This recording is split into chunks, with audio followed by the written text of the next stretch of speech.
Welcome to this tutorial on realistic orchestral programming and mixing, Part 1. In this video, we will take a look at the Woodwind section in the introduction of the overture from Mozart's Wedding of Figaro. First, let's listen to the mock-up.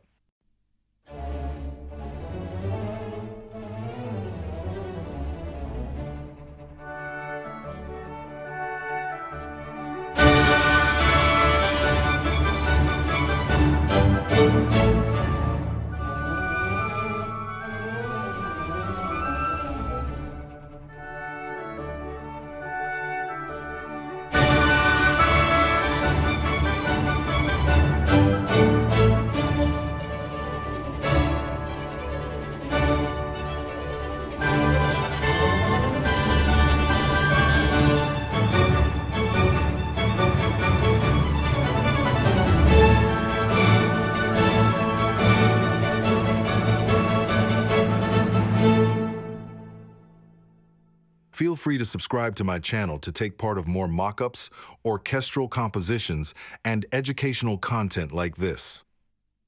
What you just heard was made almost exclusively with Cinematic Studio Series, with a subtle strings layering of Spitfire chamber strings. Cinematic Studio Series is suitable for this kind of fast and agile programming since it delivers a very consistent and reliable high-quality sound throughout all its articulations. Let's begin by looking at the bassoons. For the fast legato runs that surround this piece, I find that the marcato articulation works the best.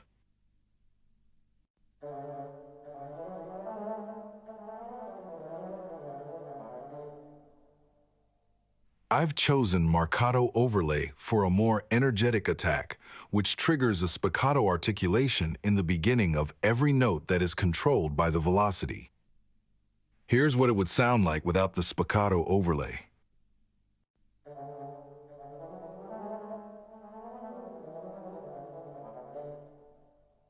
Mozart often orchestrated his woodwinds with fast, repeated notes. For this, I usually go with the double tongue articulation that adds a pre-recorded second note which renders a more realistic sound than the repetition articulation.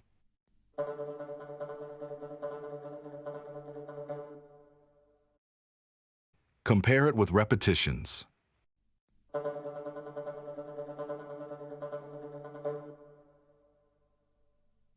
One of the biggest benefits working with CSS is its smooth programming. Setting the track delay to -60 milliseconds, you can copy and paste phrases to any other instrument without having to do almost any additional programming. This can be a huge time saver. Here's a phrase from the bassoon section.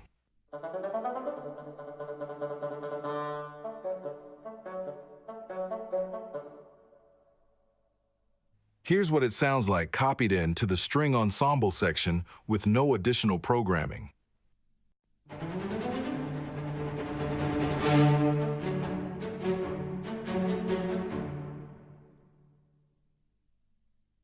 And here, one octave higher on an alto flute.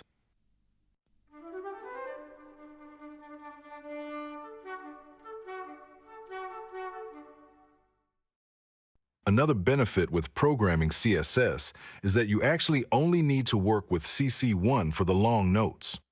Compared to other libraries out there that need tweaking on both modulation, expression, and vibrato, Cinematic Studio Series can be a lot more smooth and easy to work with.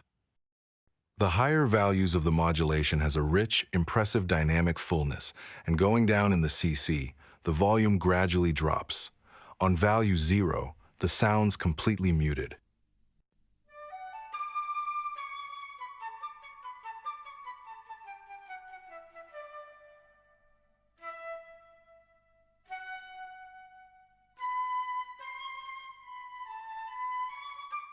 Using the legato articulation, I usually try to move the modulation a lot in conjunction with the phrase. In some libraries, this can sound weird, but I find that it usually works without issues with CSS.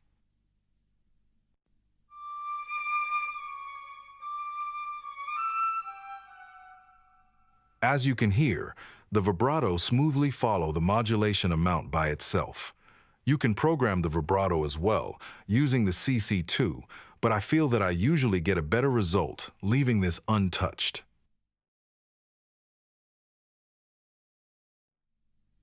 Let's take a look at the mixing. The Woodwind stack has an EQ, reducing some of the muddiness in the 300 to 600 Hz and some harshness at around 3000 Hz.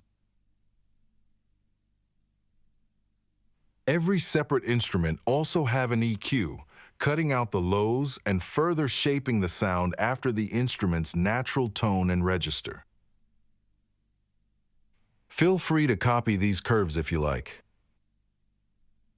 Going on, I have an insert of the plugin Bloom, an adaptive EQ that smooths things out a bit and takes away boxiness. Here I use the preset Full Range Woodwinds. I've also added a plugin called Room Widener. This helped to widen the section that is pretty narrow by default. It also works a bit like a reverb, mirroring some of the sound to the other side of the room. Both these plugins are subtle and barely noticeable, but I think they add something. Here is a comparison with them on and off.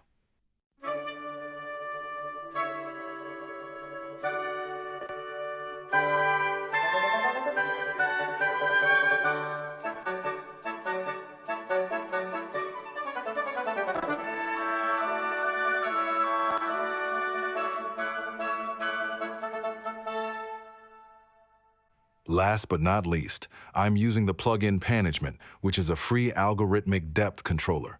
Very easy to use, just dragging the section where you want it in relationship to the stage.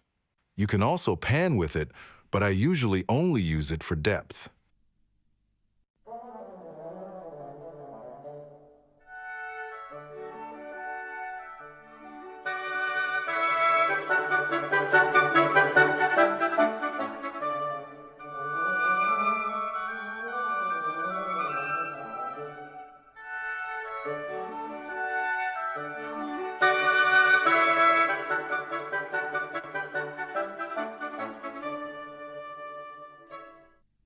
CSS is recorded in a studio and not a scoring stage, and therefore, it's a particularly dry library.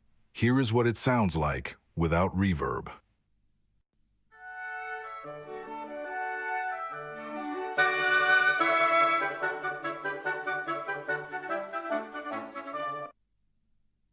To get the sound into a natural scoring stage habitat, I use various reverbs in small amounts. First, the Panagement, but also 2 instances of cinematic rooms on sends. A 2-second reverb and a 1-second reverb, putting the section further back in the room, simulating where they would be in a real orchestra. Finally, I'm also adding a bit of 7th Heaven straight on the master track.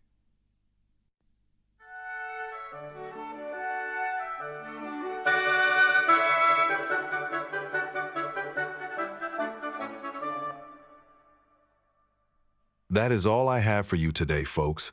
Thank you so much for taking part of this tutorial, and I hope to see you again shortly on my channel. Stay tuned for more informative videos like this.